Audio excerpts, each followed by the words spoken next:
orang lain atau korporasi diantaranya sebagai berikut. Terdakwa Nadiem Makarim sebesar 809.596.125.000 rupiah. Memperkaya diri 809 miliar rupiah. Dakwaan jaksa penuntut umum terhadap ex-Mendikbudristek Nadiem Makarim dibacakan dalam sidang perdana Senin 5 Januari 2026. Nadiem Makarim menjadi terdakwa korupsi pengadaan laptop Chromebook yang diperkirakan merugikan negara hingga 2,1 triliun rupiah. Dalam persidangan di Pengadilan Tipikor Jakarta, jaksa penuntut umum membagi perhitungan kerugian negara menjadi dua unsur. Pengadaan laptop berbasis Chromebook yang nilai kerugian sebesar lebih dari 1,5 triliun rupiah dan pengadaan Chromebook Device Management atau CDM dengan kerugian 621,3 miliar rupiah. Menurut jaksa, proses pengadaan Chromebook bermasalah karena tidak melalui proses kajian yang patut dan tidak mempertimbangkan kondisi dan kebutuhan di Indonesia. Bersama dengan Ibrahim Arif alias Ibam, Mulyatsya, Sri Wahyuningsih, dan Juri Stan sebagaimana diuraikan tersebut di atas telah mengakibatkan kerugian keuangan negara sebesar 1.567.888.662.716 rupiah,74 sen. Dasar nilai harga untuk pengadaan 1 unit laptop Chromebook tidak memasukkan harga Chrome Device Management. Oleh karena itu, menambah kerugian keuangan negara sebesar $44.054.426 Amerika Serikat atau setidak-tidaknya sebesar $621.387.678.730 Kami persilakan.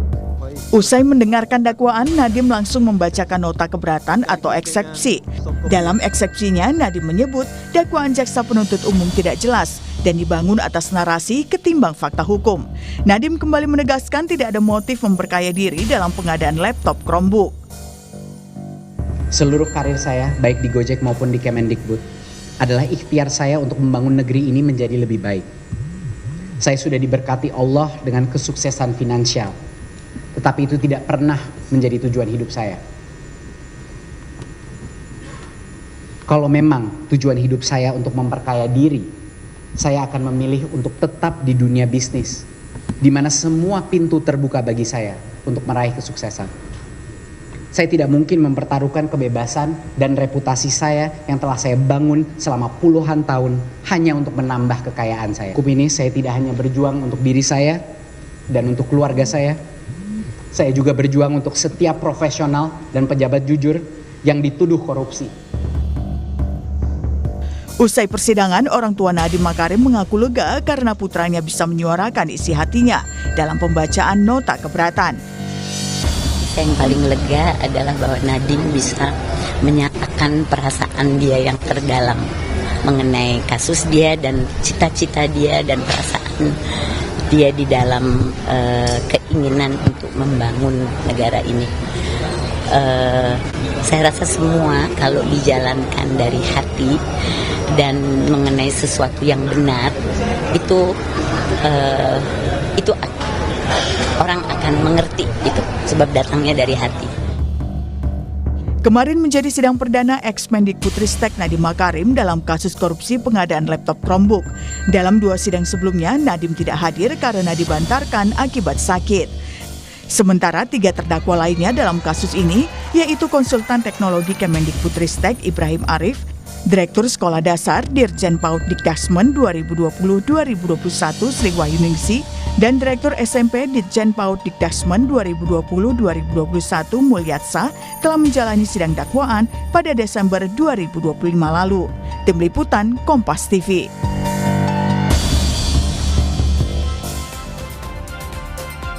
Saudara, dalam sidang perdana korupsi pengadaan laptop Chromebook, mantan Kemendikbud atau mantan Menteri Pendidikan, Kebudayaan dan juga Ristek Nadiem Makarim didakwa memperkaya diri sebesar 809 miliar rupiah. Sementara kerugian negara diperkirakan mencapai 2,1 triliun rupiah. Di hari yang sama pula, dalam eksepsinya, Nadiem Makarim membantah semua dakwaan. Kita akan bahas soal kasus korupsi laptop Chromebook Kemendikbudristek Nadiem Makarim ini bersama dengan 2 narasumber yang sudah hadir melalui sambungan daring. Sudah ada kuasa hukum Nadiem Makarim, Zaid Musafi, dan juga ada peneliti dari Pusat Kajian Anti Korupsi Universitas Gadjah Mada, Mas Zainur Rohman. Selamat pagi Bapak-Bapak, Assalamualaikum. Selamat pagi. Waalaikumsalam warahmatullahi wabarakatuh. Oke, kemarin cukup menyita perhatian publik begitu ya, apa yang terjadi dalam sidang dakwaan, kemudian juga klien Anda Nadiem Makarim langsung kemudian membacakan eksepsinya, nota keberatannya begitu ya. Nah, saya ingin tahu juga dari kuasa hukum dari Nadiem Makarim, Bung Zaid. Bung Zaid, ini kan kalau kita lihat JPU menyebut Nadiem memperkaya diri 809 miliar rupiah, kemudian langsung dibantah oleh klien Anda. Bahkan menarik sekali dikatakan, kalau saya ingin memperkaya diri, saya tidak akan masuk ke pemerintahan untuk mengabdi kepada negara, tapi lebih baik saya di dunia bisnis saya saja begitu ya. Nah, klien Anda dan juga kuasa hukum, tim kuasa hukum akan menyiapkan pembuktian terbalik. Pembuktian terbalik seperti apa dan detailnya akan seperti apa nanti pembuktiannya? Baik, yang pertama kami ucapkan terima kasih pada Kompas TV untuk kesempatannya pagi hari ini. Jadi ada hal yang terpenting dalam sidang Pak Nadiem kemarin yang semoga tidak luput dalam perhatian publik, yaitu adalah pembatasan hak bicara Nadiem di publik terhadap wartawan. Karena itu sudah menjadi sangat sorotan.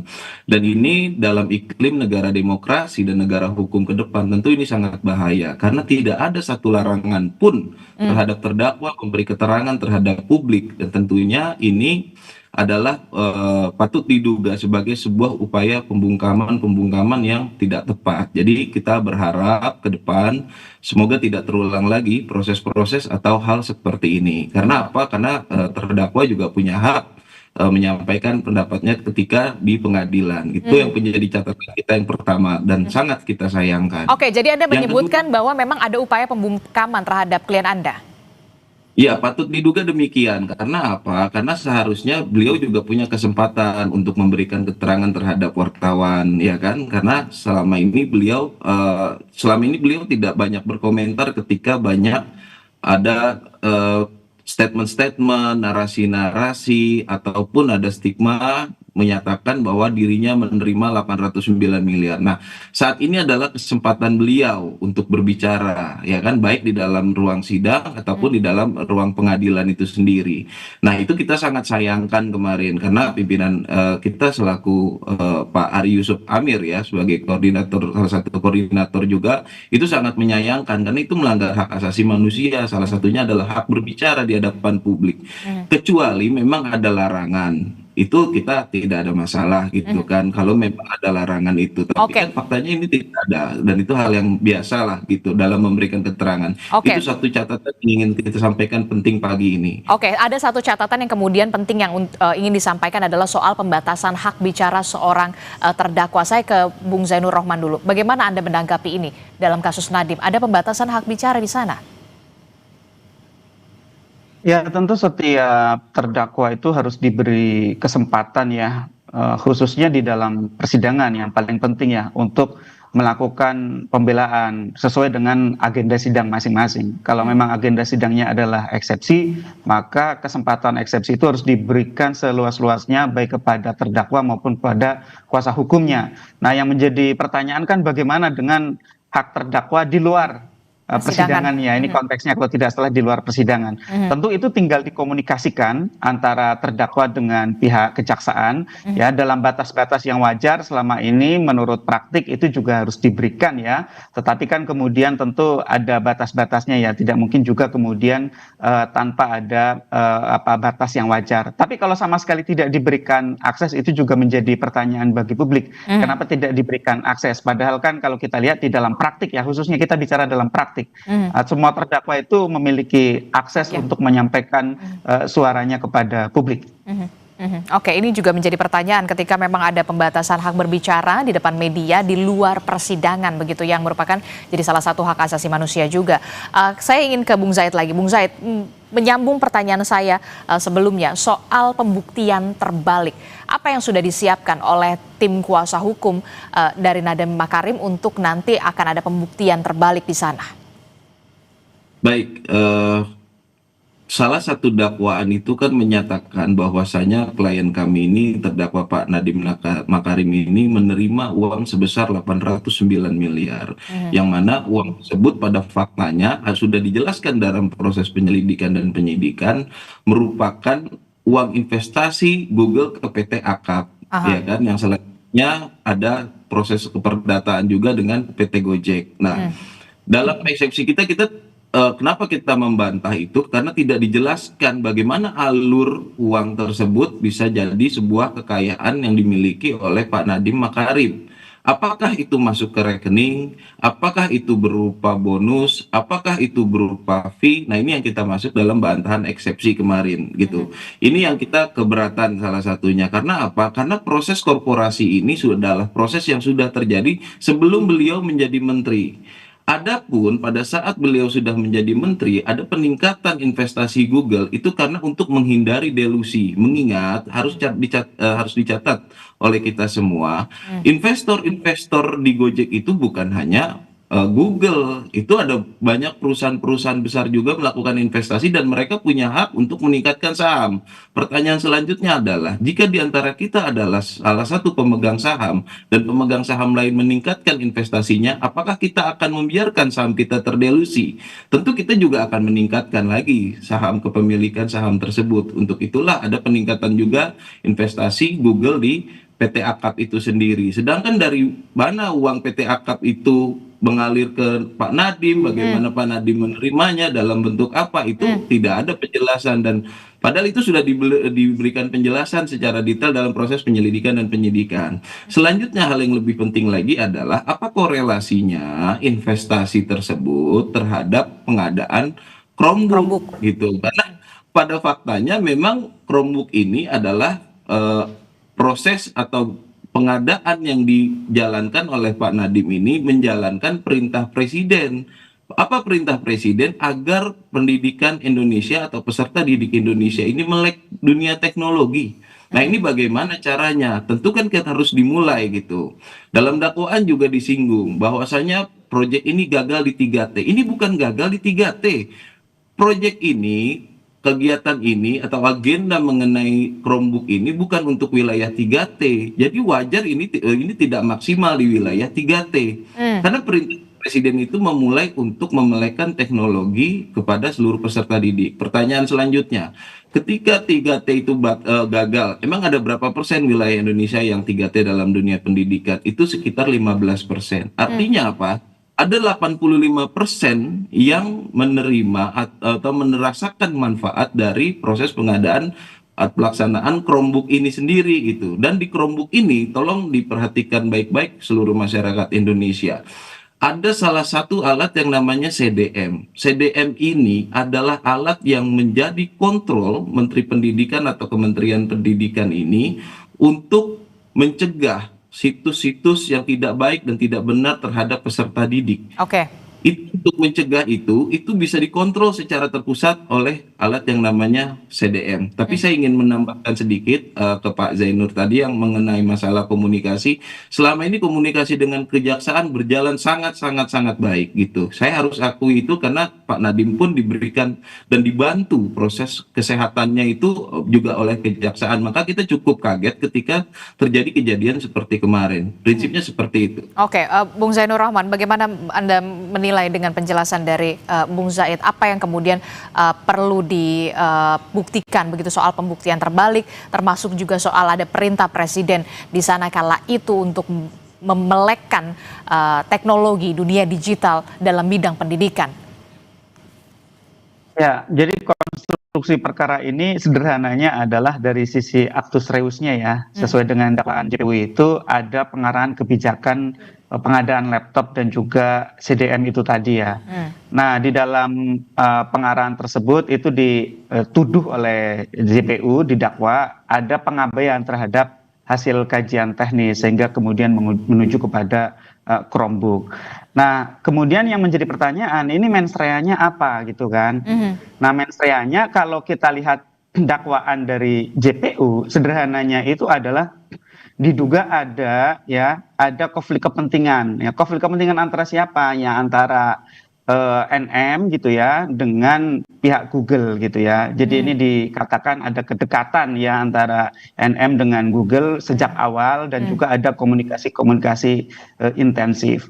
Kalau soal bahwa kemudian ada hasil dari pengadaan barang dan jasa misalnya tidak bermanfaat atau manfaatnya tidak optimal, itu menurut saya bukan merupakan satu pelanggaran pidana. Yang harus dibuktikan oleh JPU menurut saya adalah dari sisi actus reusnya, dari sisi perbuatan yang dilarang, apakah betul ada titah dari seorang menteri yang kemudian mengubah jalur pengadaan yang tadinya misalnya dikatakan harusnya mengarah kepada Windows, kemudian bergeser menjadi Chrome. Itu yang pertama, actus reusnya, perbuatan yang dilarang. Yang kedua, apakah betul ya dakwaan dari JPU itu ada konflik kepentingan yang berujung kemudian kepada keuntungan pribadi yang dinikmati oleh NM di saham yang dimiliki olehnya. Nah, ini yang harus dibuktikan oleh JPU. Nah, itu kan tugas dari JPU ketika sudah mendakwa. Selanjutnya adalah mereka harus masuk kepada pembuktian. Nah, bagi terdakwa, betul terdakwa itu memang punya hak untuk melakukan pembuktian secara terbalik ya. Itu kita cek misalnya di pasal 37 Undang-Undang 3199 Junto 20/2001. Di sana dikatakan bahwa terdakwa itu punya hak untuk membuktikan bahwa ia tidak melakukan tindak pidana korupsi. Nah, di 37 huruf A besarnya itu di sana dikatakan bahwa tidak hanya berhak, tapi terdakwa itu wajib untuk memberikan keterangan seluruh harta benda, bahkan termasuk istrinya, termasuk anaknya, termasuk keluarganya, ya, korporasinya yang mempunyai hubungan dengan perkara yang didakwakan ini. Jadi nanti di terdakwa itu membuka semua hartanya, dari mana harta itu diperoleh, sekarang ada di mana saja, dan nanti tugas JPU adalah harus membuktikan hubungan kausal ya, angka 800 miliar itu apakah betul itu didapatkan dari tindak pidana ataukah itu bukan dari tindak pidana atau bahkan tidak ada dari manapun, tidak ada harta itu berasal gitu ya. Jadi nanti ini akan menjadi tugas dari JPU, karena tugas untuk membuktikan dalil itu ada di JPU gitu ya.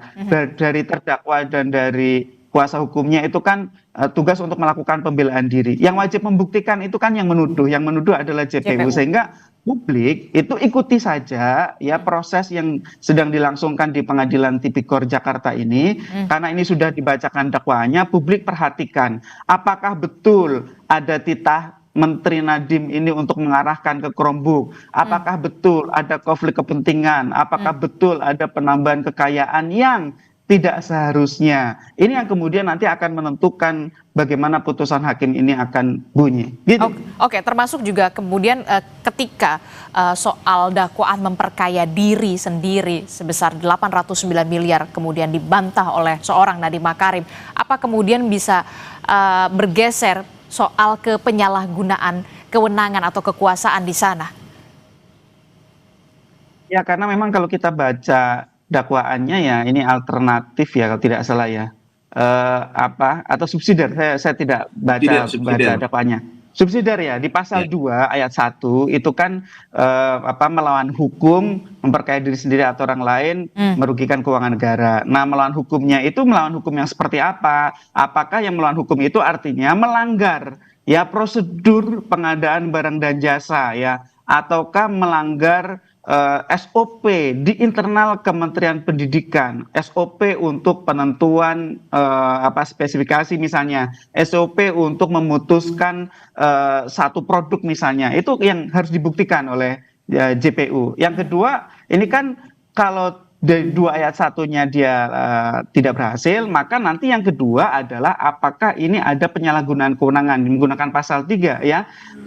Pasal 3 ini kan khusus untuk pejabat ya, yaitu dengan jabatan Nadiem sebagai menteri, itu nanti akan diuji apakah penggunaan kewenangan itu sesuai dengan asas umum pemerintahan yang baik, apakah sesuai dengan yang diatur dalam Undang-Undang Nomor 30 Tahun 2014 tentang administrasi pemerintahan. Misalnya apakah sesuai atau tidak, bagaimana di dalam mengambil keputusan untuk memilih Chromebook. Apakah menteri itu berwenang misalnya untuk mengarahkan, ataukah ternyata telah digunakan kewenangan itu tidak sesuai dengan tujuan pemberian kewenangan, ataukah nanti ternyata bukan menterinya, di dalam pembuktian nanti akan terlihat ya. Ternyata ini bukan menterinya yang mengambil keputusan. Ternyata yang mengambil keputusan adalah memang pejabat-pejabat yang berwenang. Ya berarti tidak ada penyalahgunaan kewenangan gitu. Jadi untuk melihat penyalahgunaan kewenangan itu yang pertama harus dicek adalah apa kewenangannya. Yang kedua bagaimana kewenangan itu digunakan.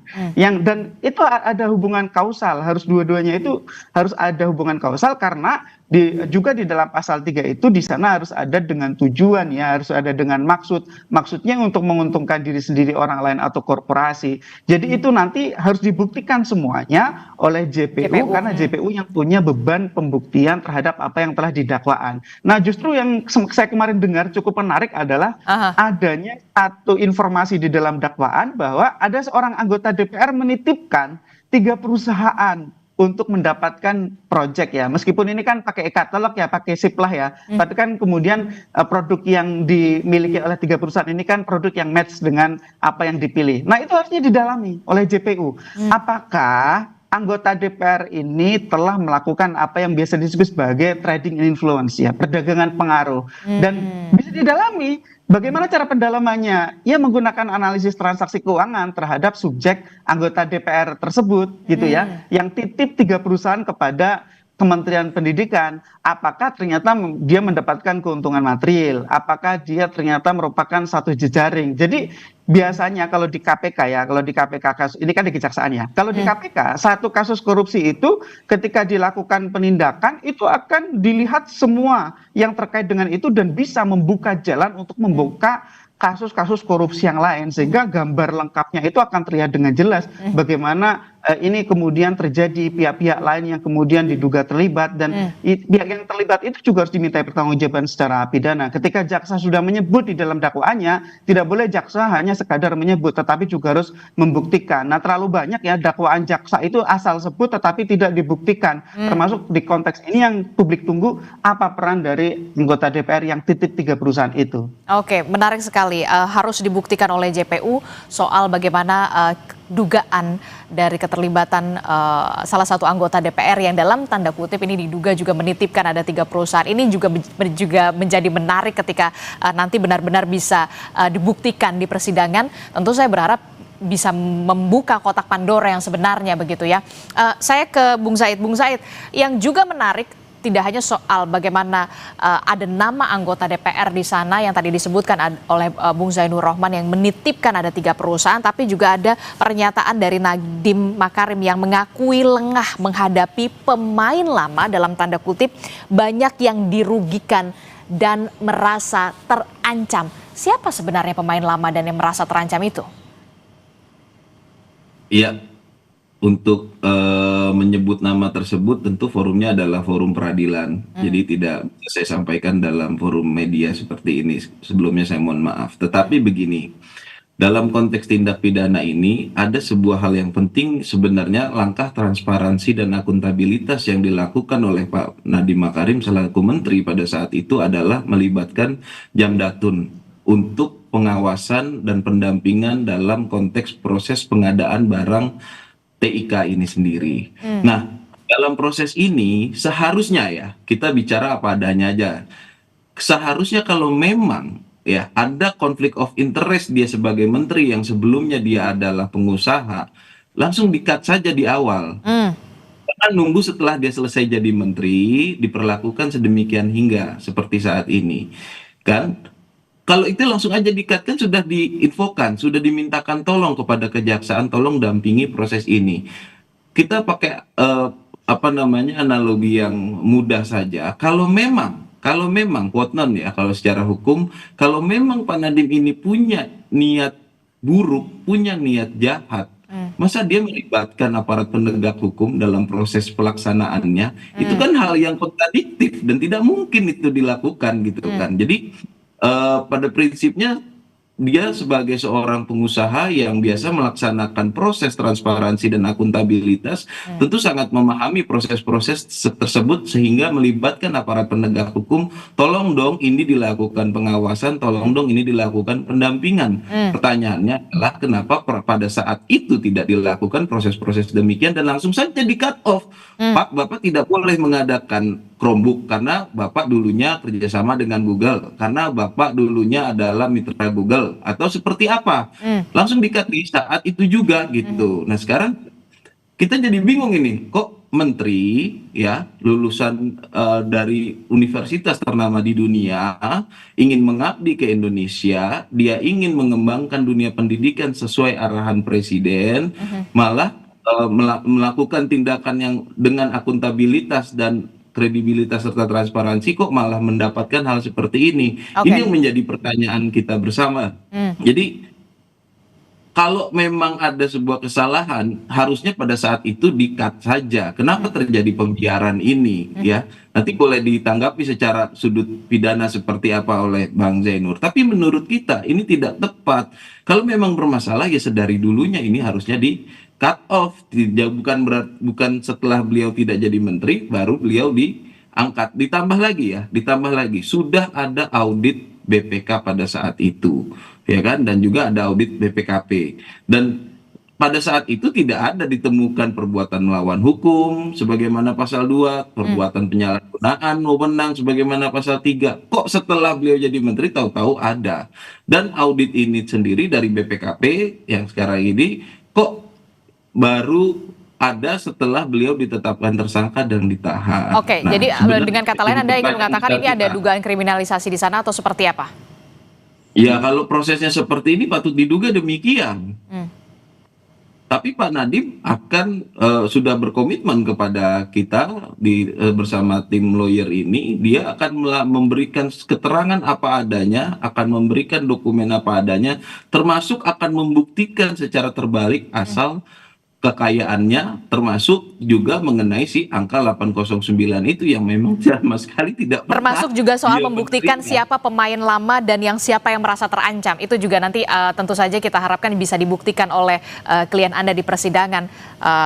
Terakhir saya akan ke Bung Zainur Rohman. Bung Zainur Rohman, 3 poin yang kemudian bisa dibaca dari persidangan kali ini begitu ya.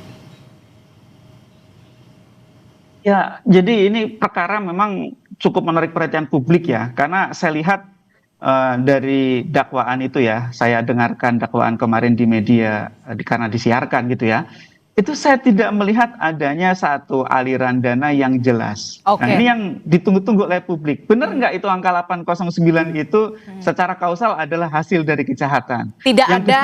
Belum ada dugaan aliran dana di sana. Yang kedua, perbuatan yang dilarang apa yang dilanggar oleh Nadiem? Apakah di sana ada perbuatan memang betul-betul mengarahkan pengadaan untuk itu mengarah kepada Chromebook itu? Yang ketiga adalah dari sisi mens reanya. Apakah betul ada konflik kepentingan?